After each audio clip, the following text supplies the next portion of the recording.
Hello and welcome to English Language Support Online Tutorials. My name is Matthew Finlayson, and today we're going to be looking at how to correctly compose an APA end of paper citation, specifically for online journal articles. All right, let's begin. We're going to try to keep this short and sweet. This is my fifth attempt doing this video, and so we're trying to make the timing a bit more manageable. We want to keep it to about 10 minutes per video, so we're going to try to stay on topic and get this done. Okay, two quick tips before we begin.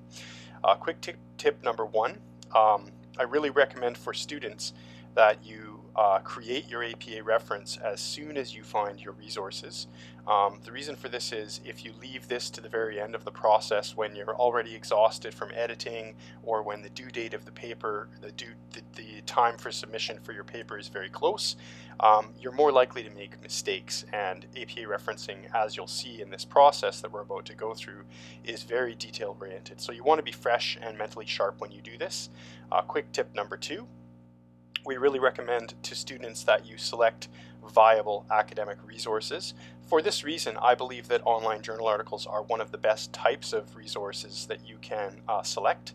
There's a few reasons for that. Number one, journal articles are more likely to be current, therefore the information is newer, probably going to be more relevant because of that newness. Also, you know for a fact that when you're looking at an online journal article that it's actually been properly researched and checked by scholarly professors, scholarly individuals like professors or instructors, and it's actually going to be peer reviewed as well before it can get published. That means it's not just one person who looks at it, but a team of different academic people have looked at it, making sure that it's going to be valuable. Okay, so if we've got an online article that we want to do a reference for. So I've just pretended that I'm doing a paper on tuna and the possible extinction of tuna. And you'll notice that I've clicked some of these filters on the side here, as mentioned in one of my past videos. It's a good idea to click scholarly and peer-reviewed, full text online, and I've focused on journal articles. So all these articles coming in are journal articles that have been pulled from an online database. And so I've gone through and I've done a pre-read of the titles, and I've selected this article here, the 22nd article on the list, the commodification of bluefin tuna, as the article that I want to do a reference for today. So I've then clicked on it, and you can see we have all the information here. All right, so we're ready to go. Now the next step is, how do we do this type of a citation? So if this is a new thing for you, you can just go straight to Google, and you can see that obviously I've done this search already. You type in how to cite online journal articles APA, click enter, and you're going to have a list pop up.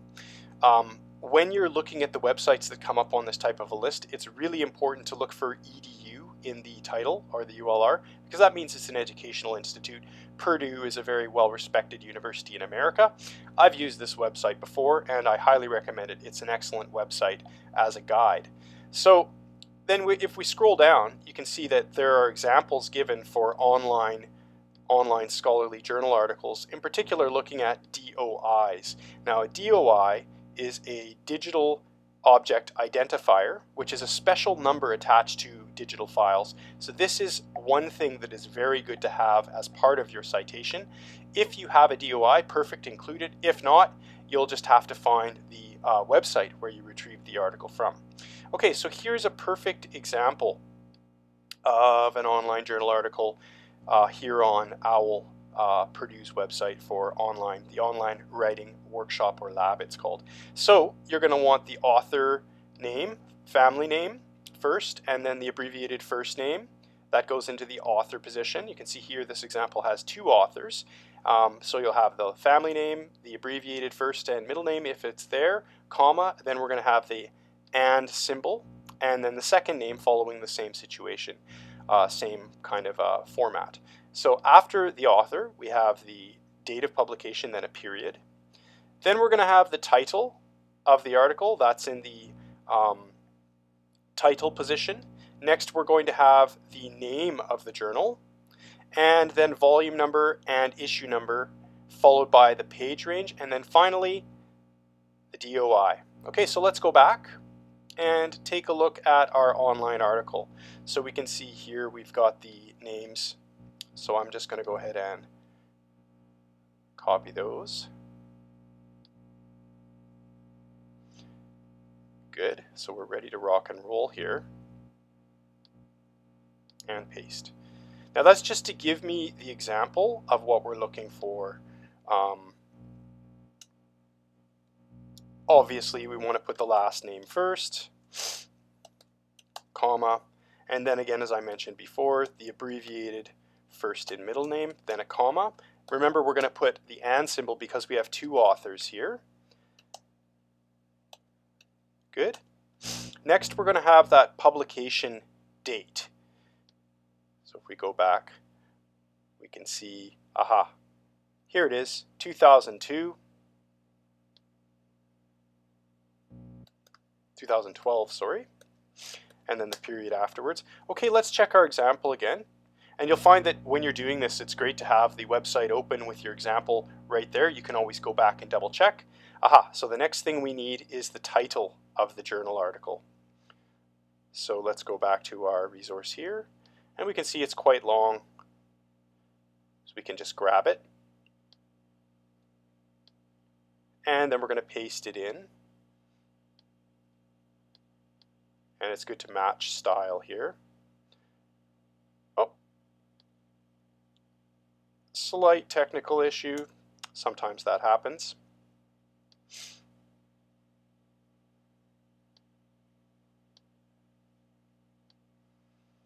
Let's see if we got it this time.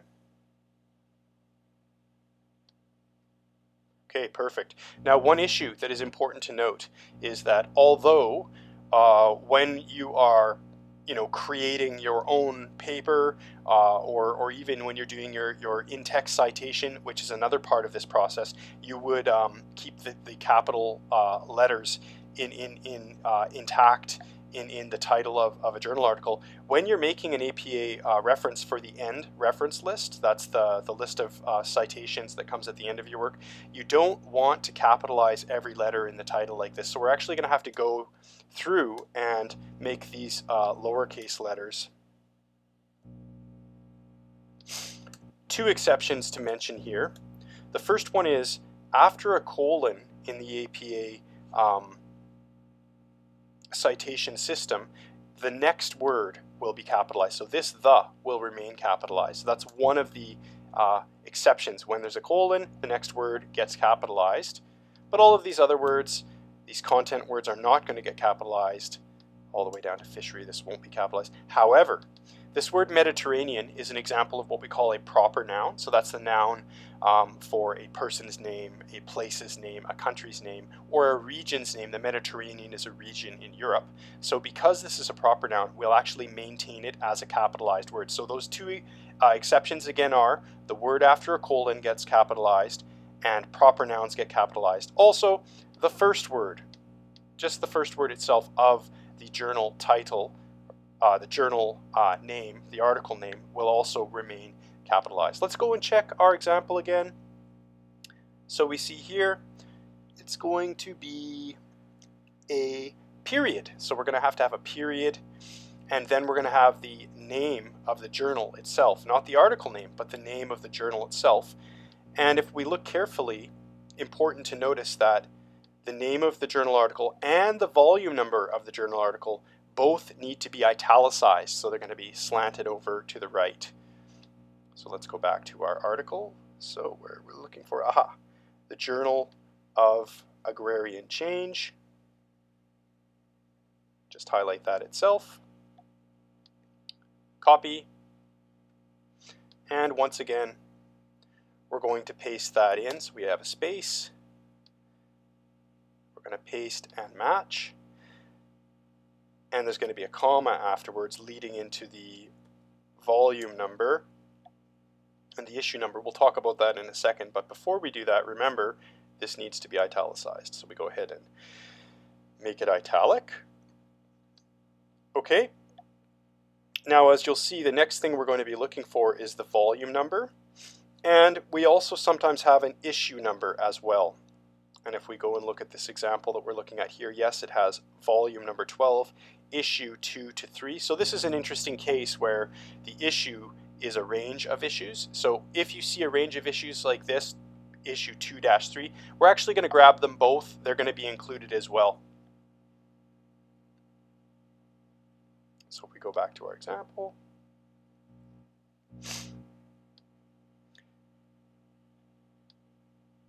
issue 12, or sorry, volume 12, issue 2 to 3. And so as I mentioned before, the volume will stay italicized, but the issue number will not be italicized. Those are just details that you get used to as you become more accustomed to doing these types of citations. So finally, we want the page range and then the DOI number. So our page range is 204 to 226, and we can see here's the DOI number over here. So let's just go ahead and do the page range first, 204 to 226. I'm guessing it's going to be a comma, but we'll want to double check that. Go back to our example, comma, and then the page range. Also, it's not italicized, that's perfect, and then a period after. Yep, and then a period after. And now the last thing we need, just go back to our example again, is going to be that DOI number.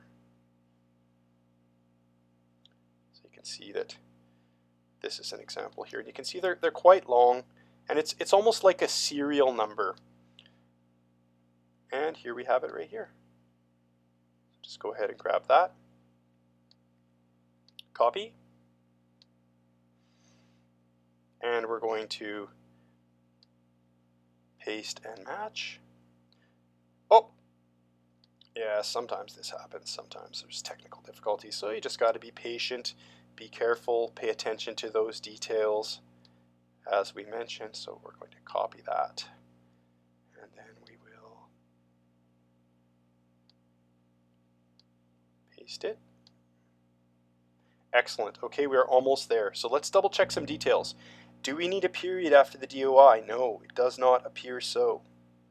No, it does not appear so. However, one important thing to note, final thing to note, is that you'll notice the top line of our citation is going to align to the left margin here, but all of the subsequent lines are actually going to be bumped in one tab space, and that's just to make it easier to identify the difference between these three articles. You'll notice because just the top line is aligning to the left, we know this is one citation. Aha, this is the next citation here. This is the next one. So we just do that format to make it easier to identify visually. Now we also probably want to make this entire citation, it's either going to be 1.5 or double spacing depending on the needs of your specific course. So we can change that as well. So what I've done there is I've just pressed enter and then tab, and then subsequently you'll just have to press enter. Okay. Here we have it. The first example of a well done, correctly done online journal article end reference for APA citation. All right, thank you very much for your attention. If you have any questions about this or any other referencing issues, you can email Bruce or I at englishsupport@viu.ca, or just drop by our office, building 255, room 211. Okay, thank you very much for your attention. Good luck with your studies, and hopefully we'll see you soon.